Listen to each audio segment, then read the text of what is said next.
नमस्ते,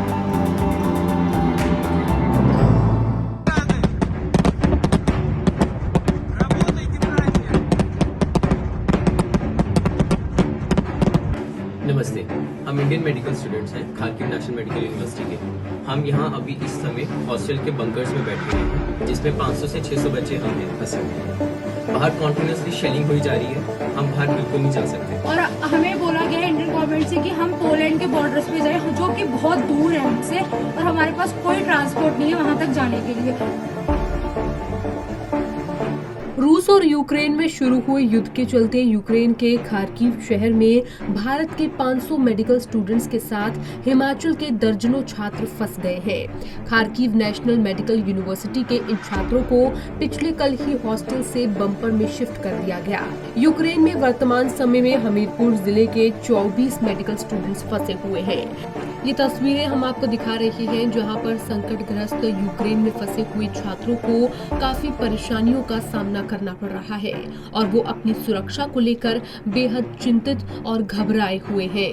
जिला मुख्यालय हमीरपुर के साथ लगते झनीरिया के एक मेडिकल स्टूडेंट ने फोन पर बातचीत में जानकारी देते हुए बताया कि करीब 15 घंटे से वो डर के साए में बंकर में मौजूद है। वहाँ -4 डिग्री में वो बेहद ही मुश्किल से गुजारा कर रहे हैं। बैंक, ATM सब बंद हो चुका है। ऐसे में खाने पीने की भी काफी परेशानी हो रही है। वहीं छात्रों के परिजनों का कहना है कि उनके बच्चे वहाँ पर फंसे हुए हैं, इसीलिए वो सरकार से जल्द बच्चों की वापसी की गुहार लगा रहे हैं।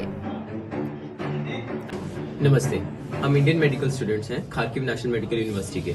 हम यहाँ अभी इस समय हॉस्टल के बंकर्स में बैठे हुए हैं, जिसमें 500 से 600 बच्चे हम हैं फंसे हुए हैं। बाहर कॉन्टिन्यूसली शेलिंग हुई जा रही है, हम बाहर बिल्कुल नहीं जा सकते। हम बस यही कहना चाहेंगे।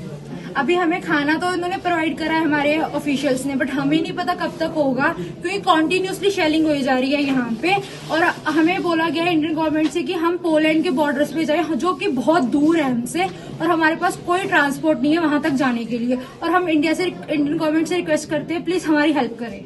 ये प्रैक्टिकली इम्पॉसिबल है अपने बंकर्स को भी हम बाहर जाएं छोड़ के, क्योंकि कॉन्टिन्यूसली अभी भी अगर आप ध्यान से सुने तो फिर अभी भी पता नहीं कितने दूर, लेकिन शेलिंग हुई जा रही है। पूरा हमें वाइब्रेशन महसूस हो रही है, कॉन्टिन्यूसली हो रही है वो भी, हर 15 मिनट बाद, हर 10 मिनट बाद।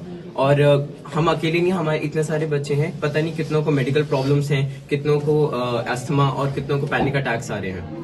हम अकेले नहीं हैं, हमारे जो कंसल्टेंट्स हैं उन्होंने हमें बहुत आराम से जो चीजें प्रोवाइड करी हैं, खाने से लेकर पानी से लेकर, 2-3 दिन से जितना हो सकता है वो कर रहे हैं। लेकिन कब तक रहेंगे, कब तक हम यहाँ फंसे रहेंगे, ना हमें जवाब आ रहा है कि हमें यहाँ से कैसे निकलना है, क्योंकि हम बिल्कुल सेंटर में बैठे हुए हैं। यहाँ से बाहर निकलना बहुत ज्यादा मुश्किल है। तो हम इंडियन गवर्नमेंट से यही दरख्वास्त करेंगे कि प्लीज अपना प्लान ऑफ एक्शन प्लीज दोबारा देखिए और हमें यहाँ से निकालने के लिए, खारकिव से जल्दी हमें निकालने की कोशिश करिए। हम सिर्फ बंकर्स में नहीं है, कितने सारे बच्चे मेट्रो के अंदर फंसे हुए हैं, पता नहीं कौन किस अपार्टमेंट के बंकर्स में बैठा हुआ है, हमें कोई नहीं पता हम कहाँ जाएं। ਅਸੀਂ ਆਪਣੀ गवर्नमेंट ਨੂੰ अपील ਕਰਦੇ ਆ, प्लीज ਸਾਨੂੰ जल्दी तो जल्दी इथों ਕੱਢਿਆ जाए। मेरा बेटा अनन्य शर्मा दिसंबर में Kharkiv national medical university Ukraine में गया था MBBS की पढ़ाई के लिए।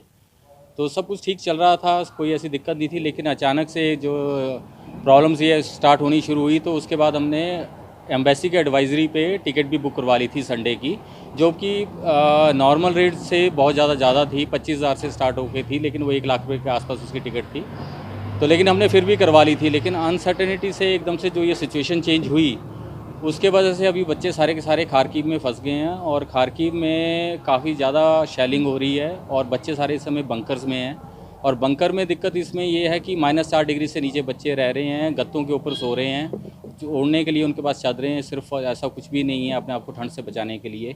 खाने की बहुत दिक्कत हो गई है और हाथ में उनके जो कैश है, बैंक सारे बंद हो गए हैं, तो हाथ में उनके पास कैश भी नहीं है, पैसे भी नहीं है, तो ना तो वो डेली में कुछ खरीद सकते हैं, ना अपना खाने का प्रबंध कर सकते हैं। मेस है लेकिन उसमें भी इतना खाने का प्रबंध नहीं हो पा रहा है, और बाज़ार और ATMs बैंक सारे बंद हो गए हैं, और वो कल से तकरीबन 14 या 15 घंटे हो गए उनको बंकर्स में ही अपने वो रह रहे हैं। तो मेरी गुजारिश CM साहब से यही है कि भी हमारे बच्चों को जितनी जल्दी हो सके वहाँ से किसी भी तरह से दूसरी कंट्री से जो है प्रबंध करके निकालने की कोशिश की जाए।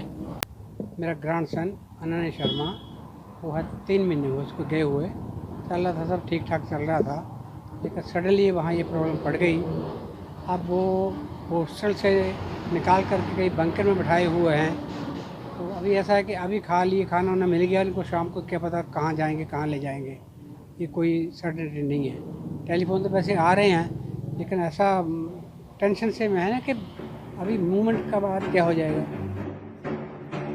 रूस के हमले में यूक्रेन में भय और तनाव की स्थिति बनी हुई है। ऐसे में हिमाचल प्रदेश के सैकड़ों युवा जो यूक्रेन में पढ़ाई और नौकरी कर रहे हैं, उनके अभिभावकों में चिंता के साथ साथ डर बढ़ गया है। परिजनों ने केंद्र सरकार से उन्हें यूक्रेन से सकुशल वापस लाने की फरियाद लगाई है। पंजाब केसरी टीवी के लिए हमीरपुर से अरविंदर सिंह की रिपोर्ट।